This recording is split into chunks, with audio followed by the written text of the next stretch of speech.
Hello students, स्वागत है आपका हमारे यूट्यूब चैनल अंकित जिंदल फिजिक्स में। माई सेल्फ अंकित जिंदल, और मैं आप लोगों की आज क्लास 11th फिजिक्स का फर्स्ट वीडियो अपलोड कर रहा हूँ। यदि आप लोगों को वीडियो पसंद आए तो उसको लाइक करें, और लाइक के नीचे जो भी बच्चा वीडियो देख रहा है वो कमेंट में जाके अपना नाम लिखे, ताकि मुझे मालूम चल सके कि ये बच्चे अपना वीडियो देख रहे हैं। ठीक है। फिजिक्स यानी भौतिक विज्ञान, विज्ञान की ही एक शाखा है। विज्ञान को ही आगे चल के यानी 11th क्लास में आके उस विज्ञान के अलग अलग भाग कर दिए। जैसे आप लोगों ने 10th की साइंस पढ़ी है, तो 10th की साइंस में आप लोगों ने केमिस्ट्री पढ़ी है, जिसमें आप लोगों ने अम्ल, क्षार, लवण वगैरह पढ़े हैं। बायोलॉजी पढ़ी है, बायोलॉजी में आपने क्या पढ़ा है? ह्यूमन स्ट्रक्चर, मनुष्य के शरीर की संरचना, मेंडल, जीव जंतु वगैरह के बारे में पढ़ा है। एक ब्रांच आपने पढ़ी है फिजिक्स, यानी जिसमें आप लोगों ने चैप्टर पढ़े हैं क्लास 10th में, प्रकाश, विद्युत धारा, वर्क एनर्जी, कार्य ऊर्जा।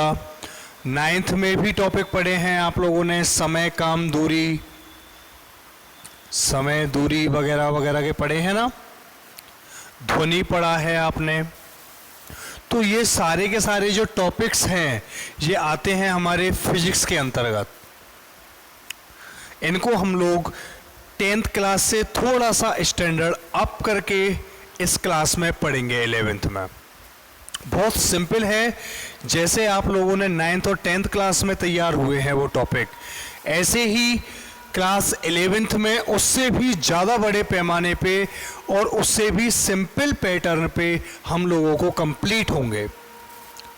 आप बेफिक्र रहें, बहुत इजी सब्जेक्ट है। और मैं तो ये कहूँगा कि जो पूरी विज्ञान है उस विज्ञान में सबसे सिंपल जो पोर्शन है वो सबसे सिंपल पोर्शन होता है फिजिक्स। बहुत ही सीधी, इंटरेस्टिंग, यानी जिसमें मजा आए वो सब्जेक्ट होती है हमारी क्या? फिजिक्स। फिजिक्स कहते किसे हैं? फिजिक्स होती क्या है? जैसे हम लोगों ने विज्ञान की परिभाषा पढ़ी, क्या पढ़ी थी विज्ञान की परिभाषा? कि विज्ञान क्या होती है? विज्ञान होती है कि प्रकृति का क्रमबद्ध अध्ययन, यानी प्रकृति का सीरीज वाइज। जैसे मैं एग्जाम्पल दूं आपको, बारिश हुई, ठीक है, बारिश का पानी नदियों में भर गया, फिर क्या हुआ? धूप पड़ी, धूप से पानी गर्म हुआ, गर्म होके भाप बन गया, भाप बन के बादलों पे थम गया, यानी इकट्ठा हो गया बादलों में, और एक साथ फिर पृथ्वी पे आ गया। ये तो हो गया क्या? क्रम। बादल बरसे, पानी इकट्ठा हुआ, धूप पड़ी, गर्म हुआ, गर्म होके भाप बन गई, ऊपर उठा और बादलों में जम गया, और फिर बारिश हो गई। ये तो क्या बना? मेरा क्रम। अगर मैं इसको तोड़ दूं, क्रम को कैसे तोड़ दूं? बारिश हुई, धूप पड़ी, पानी उड़ गया, फिर बरसात हो गई, क्रम टूट गया ना। और जब क्रम टूट गया तो वो साइंस नहीं है। साइंस का मतलब ही क्या है? क्रमबद्ध। मतलब एक के बाद दूसरा स्टेप, दूसरे के बाद तीसरा, तीसरे के बाद चौथा, एक सीरीज से, उसे कहते हैं क्रमबद्ध। तो विज्ञान की परिभाषा क्या हुई? प्रकृति का क्रमबद्ध अध्ययन क्या कहलाता है? विज्ञान कहलाता है। और फिजिक्स की परिभाषा क्या हो जाएगी? फिजिक्स क्या है? विज्ञान की शाखा है। तो मैं इसकी परिभाषा लिख देता हूं आपको। विज्ञान की वह शाखा जिसके अंतर्गत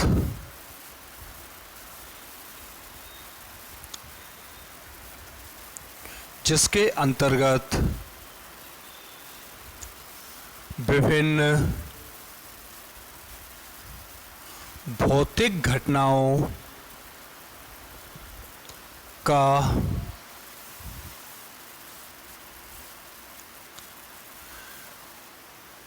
क्रमबद्ध अध्ययन किया जाता है।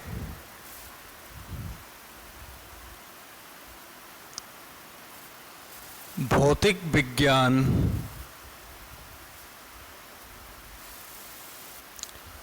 कहलाती है। भौतिक घटनाएं कैसे? भौतिक घटनाएं जैसे हम लोगों ने पहले पढ़ा है प्रकाश से संबंधित घटनाएं।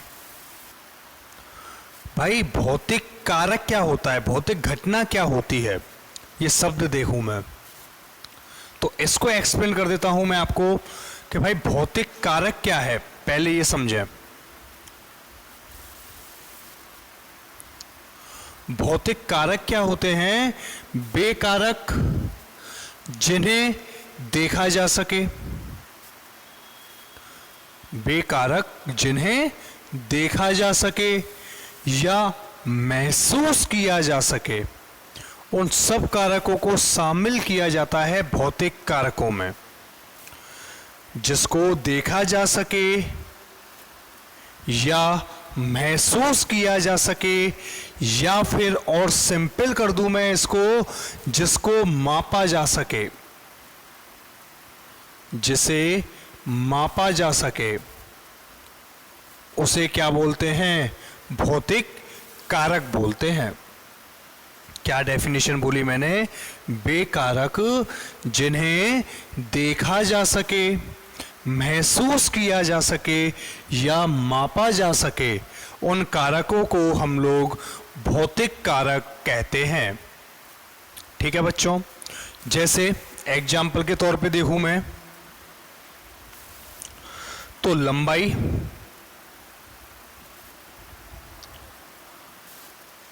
माप सकते हैं ना हम लोग, हमेशा यही कहते हैं इस रेखाखंड की लंबाई 4 मीटर है।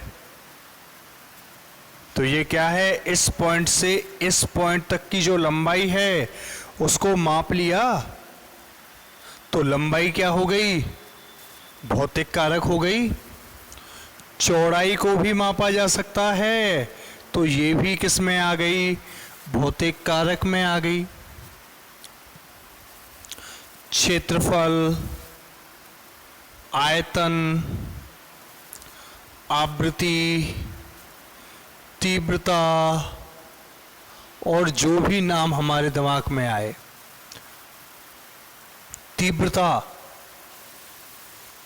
तीव्रता यानी एकांक समय में पहुंचने वाले कंपनों की संख्या, चाहे ध्वनि हो चाहे प्रकाश हो। जब ज़्यादा तेज धूप होती है, यानी इस गर्मी के मौसम में दोपहर के 2 बजे कोई ये कह दे छत पे 1 घंटे खड़े रह जाओ, संभव है क्या? बहुत मुश्किल है। क्यों? क्योंकि उस समय धूप तेज पड़ती है, धूप तेज। और सुबह सुबह मैं आपसे 5 बजे कह दूं कि 1 घंटे बाहर खड़े रह जाओ छत पे, आराम से खड़े रह जाओगे, 1 क्या 2 घंटे खड़े रह जाओगे। क्यों? क्योंकि उस समय धूप नहीं पड़ती, या पड़ती है तो हल्की हल्की पड़ती है। तो वो क्या है? तीव्रता। दोपहर में प्रकाश की जो तीव्रता है वो अत्यधिक है, यानी हम तक पहुंचने वाले जो प्रकाश की मात्रा है प्रति सेकंड वो बहुत ज्यादा है ना। इसलिए हम लोग क्या कहते हैं? धूप तेज है। तेज का मतलब क्या हो गया? धूप की तीव्रता अधिक है। और सुबह सुबह धूप कम है, यानी धूप की तीव्रता कम है, यानी पृथ्वी तक पहुंचने वाले प्रकाश की जो मात्रा है वो प्रकाश की मात्रा बहुत अल्प है, यानी धूप कम है या धूप की तीव्रता कम है। इसलिए हम लोग आसानी से 1 घंटे 2 घंटे 3 घंटे धूप में सुबह ही सुबह खड़े रह सकते हैं। ठीक है बच्चों। अब भौतिक कारक कौन से नहीं होते जिन्हें मापा ना जा सके? जिन्हें मापा ना जा सके उन्हें भौतिक कारकों में सम्मिलित नहीं करते। ऐसे कारक कौन कौन से हैं भाई? ऐसे कारक होते हैं जैसे खुशी, गम, दुख, तकलीफ, दर्द,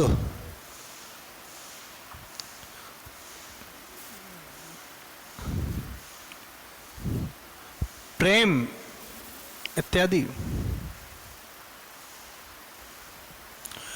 भाई आज मैं बहुत खुश हूं। कितना खुश हो?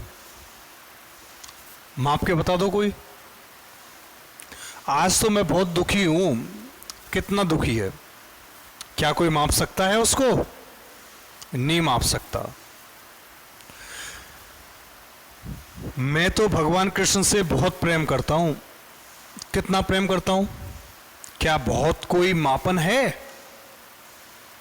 क्या जो मैं शब्द बोल रहा हूं कि बहुत प्रेम करता हूं, तो क्या बहुत की कोई मापन है क्या?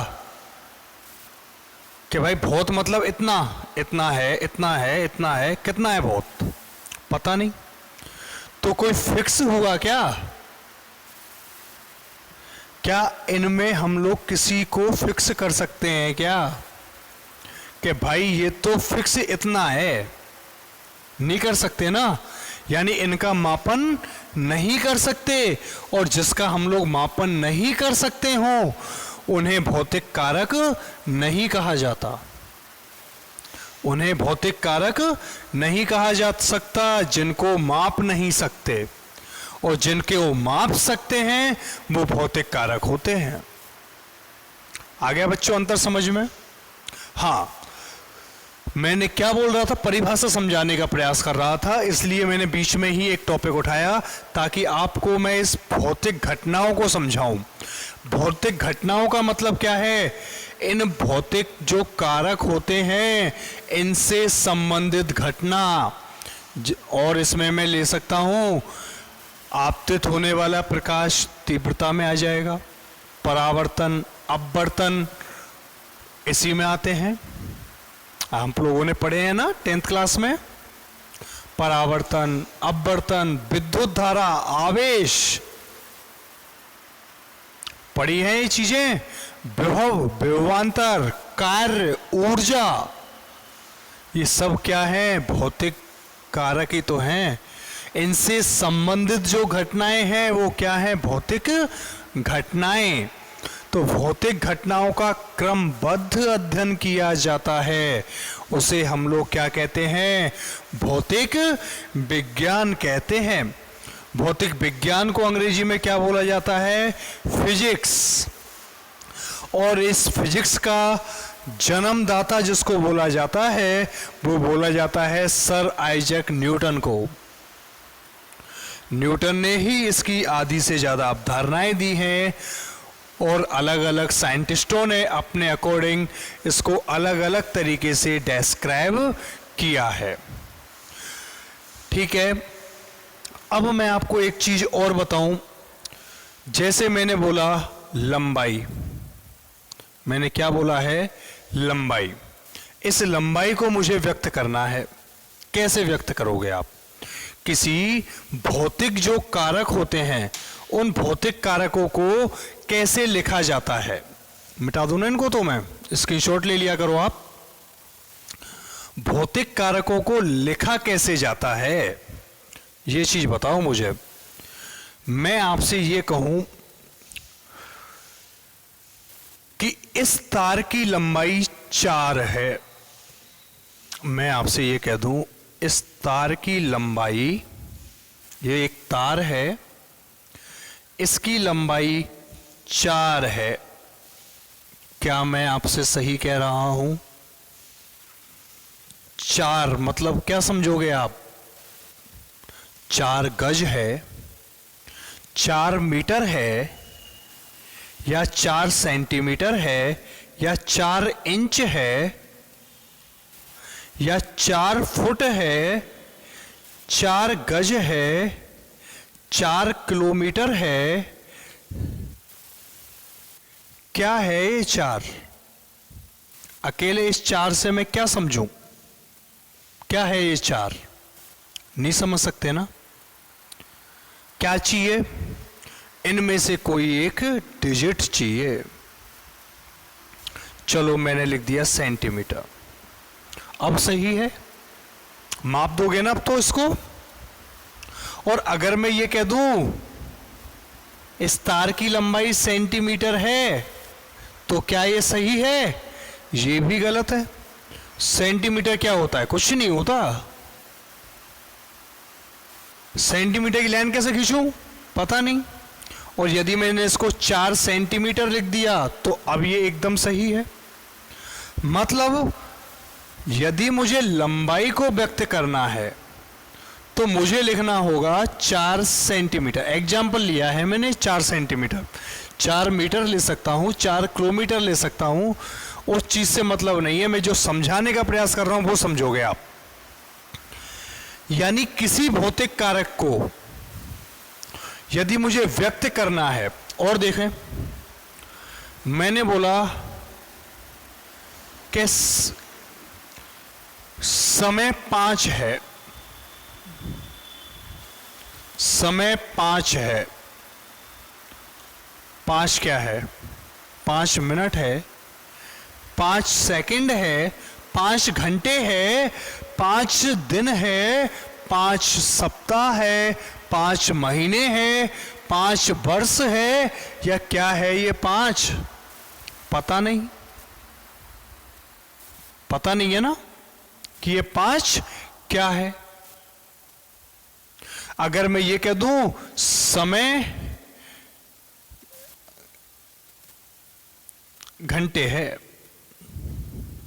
क्या है? आगे कुछ तो होना चाहिए। 1 घंटा, 2 घंटा, 3 घंटा, 5 घंटे, 10 घंटे, 24 घंटे होना चाहिए ना। तो किसी भी भौतिक राशि को, और भी एग्जाम्पल ले सकते हो, चौड़ाई ले सकते हो, कुछ भी लो, आपकी इच्छा करे जो। आप मैंने बाजार भेज दिए, मम्मी ने आपसे कहा कि बेटा जा बाजार जा और किलोग्राम चीनी लिया। किलोग्राम चीनी ले आ। कितनी लाओगे? क्या बोलोगे दुकानदार से? कुछ नहीं बोल सकते ना। क्या दुकानदार चीनी तोल के दे सकता है? नहीं दे सकता। क्यों? क्योंकि अकेला किलोग्राम क्या बताएगा? अकेला किलोग्राम क्या बताएगा? कितनी चीनी? मात्रा तो चाहिए। और मम्मी ने यह बोल दिया 4 चीनी ले आ, तो क्या लाओगे? 4 ग्राम हो सकता है, 4 दाने हो सकते हैं, 4 किलोग्राम हो सकता है, 4 बोरी हो सकता है। तो क्या समझ में आया कि किसी भी भौतिक राशि को यदि मुझे पूर्ण रूपेण व्यक्त करना है, स्पष्ट रूप से व्यक्त करना है, तो मुझे 2 कारक चाहिए। क्या क्या कारक चाहिए? एक तो चाहिए मुझे उसका आंकिक मान, और इस आंकिक मान के साथ में होना चाहिए उसका मात्रक। किसी भौतिक राशि को पूर्ण रूप से यानी स्पष्ट रूप में व्यक्त करने के लिए 2 चीजों की आवश्यकता होती है। कौन कौन सी? एक उसका आंकिक मान और दूसरा उसका मात्रक। भौतिक राशि को व्यक्त करते हैं Q से, और भौतिक राशि Q बराबर होती है आंकिक मान को बोलते हैं न्यूमेरिक वैल्यू, और मात्रक को बोलते हैं यूनिट। मात्रक को क्या बोलते हैं अंग्रेजी में? यूनिट। और आंकिक मान को क्या बोलते हैं? न्यूमेरिकल वैल्यू या न्यूमेरिक वैल्यू। तो क्या हो जाएगा भौतिक राशि का सूत्र? Q बराबर NU। यानी किसी भौतिक राशि को पूर्ण रूप से यानी स्पष्ट रूप में व्यक्त करने के लिए दो कारकों की आवश्यकता होती है, एक उसका आंकिक मान और दूसरा उसका मात्रक होती है ना, तब वो भौतिक राशि स्पष्ट रूप में व्यक्त हो जाती है। आ गया बच्चों समझ में? कैसे? 5 किलोग्राम समझ में आ रहा है? 4 मीटर, 5 सेकंड, 3 घंटे, 4 कूलाम, 5 एम्पियर, 6 वोल्ट, 3 जूल,